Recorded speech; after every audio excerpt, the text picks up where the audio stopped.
लेकर, क्योंकि बिहार में देख रहे हैं कि करीब 10 से 12 दिनों के बाद आचार संहिता की घोषणा जो है कभी भी हो सकती है। इसीलिए हम लोगों ने, आप जैसा देख सकते हैं यहाँ पे कि देखिए पूरी तरह हुआ है, देख रहे हैं पूरा एकदम इंजरी है। देखिए पूरा जो है प्रशासन ने नमस्कार, आप देख रहे हैं इस वक्त एक न्यूज़ 24 और मैं हूं आपके साथ अनन्या सहाय। देखिए, छात्र आंदोलन जो है वो बहुचर्चित विषय बन चुका है बिहार में। एक तरफ जहां बिहार विधानसभा चुनाव जो है वो पूरी तरह से नजदीक आ चुके हैं, नीतीश कुमार और उनके सारे सहयोगी दल मिलकर के अपने प्रचार प्रसार में लगे हुए हैं, वहीं दूसरी ओर लगातार पटना की सड़कें छात्रों से भरी पड़ी हैं। छात्र रोज कुछ ना कुछ ऐसा पेश कर रहे हैं जिससे पता चल रहा है कि नीतीश सरकार में ने उनकी कितनी नजरअंदाजी कर रखी है। कल ही की बात हम आपको बता रहे हैं, जब बिहार दरोगा बहाली को लेकर छात्र जो है महाआंदोलन के लिए उतरे थे, उन पर लाठीचार्ज किया गया है, प्रशासन ने कड़ाई की है, जिसकी वजह से कई छात्र घायल हो गए। सबसे पहले हम आपको सुनाते हैं छात्र नेता विकेश भट्ट की बातें, जिन्हें 7 घंटे तक पुलिस स्टेशन में रखा गया है और उन्होंने अपने घाव भी दिखाए हैं। प्रशासन की कड़ाई की वजह से, उनके बल के उपयोग की वजह से उनके शरीर पर जिस तरह के दाग आए हैं, जिस तरह की तकलीफों का सामना उन्हें करना पड़ा, वो भी दिखा रहे हैं और वो खुद को महाभारत के अभिमन्यु के जैसा बता रहे हैं, जिन्हें घेर करके मारा गया है। सबसे पहले हम आपको सुनाते हैं क्या कुछ कहते नजर आ रहे हैं छात्र नेता विकेश भट्ट। नमस्कार साथियों, मैं छात्र नेता विकेश भट्ट। आज हम लोगों ने बिहार दरोगा बहाली की मांग को लेकर के सड़क पर उतरे थे।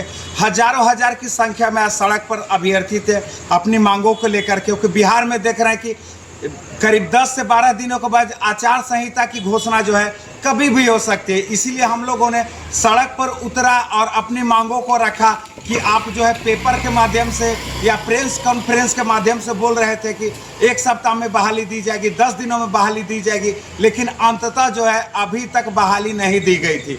तो छात्रों को मजबूरनवश जो है आज जो है सड़क पर उतरना पड़ा और अपनी मांगों को जो है रखना पड़ा। आज जब हम लोग जो है आंदोलन करते हुए गांधी मैदान के पास पहुंचे, जेपी गोलंबर के पास, तो मुझे जो है महाभारत में आपने देखा होगा कि जिस तरीके से अभिमन्यु को घेर करके मारा गया था शासन प्रशासन के द्वारा, उसी तरीके से मेरे ऊपर जो है अत्याचार किया गया। आप जैसा देख सकते हैं यहाँ कि देखिए पूरी तरह हुआ है, देख रहे हैं पूरा एकदम इंजरी है। देखिए पूरा जो है प्रशासन ने 50 प्रशासन में लग के इनको पूरा, और सामने 8 सुबह पकड़ा है तो सामने 8 बजे इनको छोड़ा गया है। तो ये कैसा लोकतंत्र है भाई। हम अपनी मांगों को लेकर के उतरे थे लोकतांत्रिक तरीके से। हमने कहीं पर भी तोड़ फोड़ मचाने का प्रयास नहीं किया। हमने आंदोलन को शांतिपूर्ण तरीके से लाया। मैं जब भी आंदोलन करता हूं तो लोकतांत्रिक तरीके से आंदोलन करता हूं। 18 अगस्त को भी मेरे ऊपर FIR किया गया था। स्टेट आंदोलन जो कर रहे थे कि TRE-4 से पहले स्टेट का आयोजन होना चाहिए था, उस दिन भी जो है मेरे ऊपर FIR किया गया। 9 तारीख को हमने रोड पर उतरा था। मांग था 9 तारीख वाले में कि TRE-4 में वैकेंसी को 28,000 से बढ़ा करके 1,20,000 किया जाए। उस दिन भी जो है मुझे डिटेन करके थाना में रखा गया 8 से 9 घंटे। और आज ठीक उसी प्रकार से जो है शासन प्रशासन के द्वारा और सत्ता में बैठे लोगों के द्वारा जो है मेरे ऊपर जो है अत्याचार किया गया है। क्या हम अपराधी थे कि रेपिस्ट थे? हम सर जेन्युइन मांग को लेकर के, अपने अधिकार को लेकर के उतरे थे। अगर छात्रों के लिए आवाज उठाना गुनाह है तो मैं ये गुनाह बार बार करूंगा, 1000 बार करूंगा।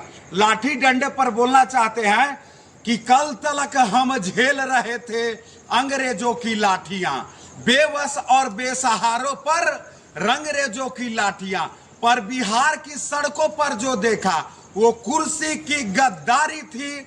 छात्रों पर जो बरस रही थी वो लाठियां सरकारी थी।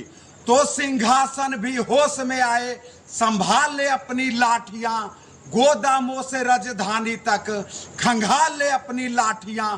अरे सवाल उठाने वाले हाथ न थामे, कहीं जवाब की लाठियां, ऐसा ना हो बिहार उठा ले इनकलाब की लाठियां। तो हम लाठी डंडे से नहीं डरने वाले हैं। छात्रों के लिए काम करते हैं, चाहे मेरे ऊपर 3 FIR किया जाए, ये 300 FIR किया जाए। या मुझे गोली मार दिया जाए, लेकिन जब तक मेरे अंदर सांस चलते रहेगा तो हर एक सांस में जो है छात्रों के लिए ही आवाज उठेगा। तो शासन प्रशासन के लोगों को और सत्ता में बैठे लोगों को हम चेतावनी देना चाहते हैं कि अगर आप छात्र हित में नहीं काम कीजिएगा तो जैसे हम रोड पर उतरते हैं, शासन प्रशासन के द्वारा बोला जाता है कि धारा 144 लगा हुआ है, वही जब नेताओं का रैली निकलता है तो शासन प्रशासन के द्वारा जो है पूरी तरीके से जो संरक्षण देने का काम किया जाता है। लेकिन अगर इस तरीके का रवैया रहा तो मैं छात्र नेता विकेश भट्ट जेल से निकलने के बाद यहाँ से ऐलान करता हूँ कि बिहार के हर एक गांव में जो है धारा 144 लगेगा। छात्र एकता जिंदाबाद, छात्र एकता जिंदाबाद। तो जैसा कि आपने सुना, विकेश भट्ट कह रहे हैं कि भाई हम लोग सिर्फ और सिर्फ अपनी फरियाद लेकर के सामने जा रहे हैं, शांतिपूर्ण प्रदर्शन कर रहे हैं, नीतीश कुमार तक, उनकी सरकार तक अपनी बात पहुंचाने की कोशिश कर रहे हैं, लेकिन हमारे साथ सख्ती का प्रयोग हो रहा है, लाठियां बरसाई जा रही हैं हम पे। छात्रों के साथ इस तरह का, जिस तरह का सलूक किया जा रहा है, किसी अपराधी के साथ भी नहीं किया जाता।